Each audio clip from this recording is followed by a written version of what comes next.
Hi, good day everyone. Welcome to Triple M Farm Weekly Vlog Episode 6. Previously. If you watched the vlogs, you know the drill. Make sure to follow our FB page and TikTok account for future updates. Thank you. Hi mga ka-farm! Welcome back to our weekly vlog. This week, bumisita ang Bureau of Fisheries and Aquatic Resources or tinatawag na BFAR at nagconduct ng mandatory on-site inspection and monitoring of all crayfish production facilities to ensure compliance with national guidelines for Australian Red Claw Crayfish or tinatawag na ARC culture para sa ating certification. Siyempre, mga ka-farm, bago sila dumating ay naglinis tayo ng mga pond, PVC at palit dagdag ng tubig ng ating mga crayfish.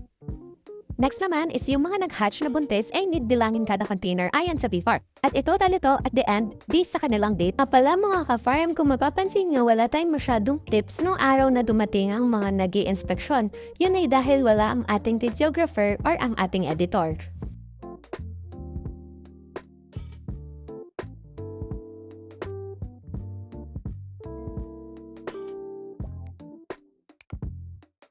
Then, inote natin sa ating whiteboard to keep on track.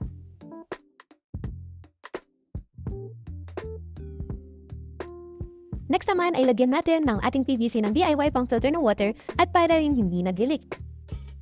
Hala mga ka-farm, parang binagyo ano? Joke lang. Pero ang area na yan ay stock lamang ng ating mga napagsobrahan magamit. At syempre ay ang nilalagyan na ng ipa or balat ng palay ang ating area para sa ating mga itik. Maliban doon ay nag-water test din tayo kung gumagana nga ba ang pag-iinuman ng ating mga magiging alagang itik.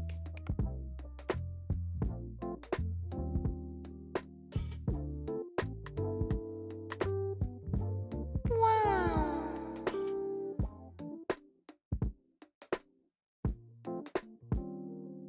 Doon nagtatapos ang ating vlog for this week.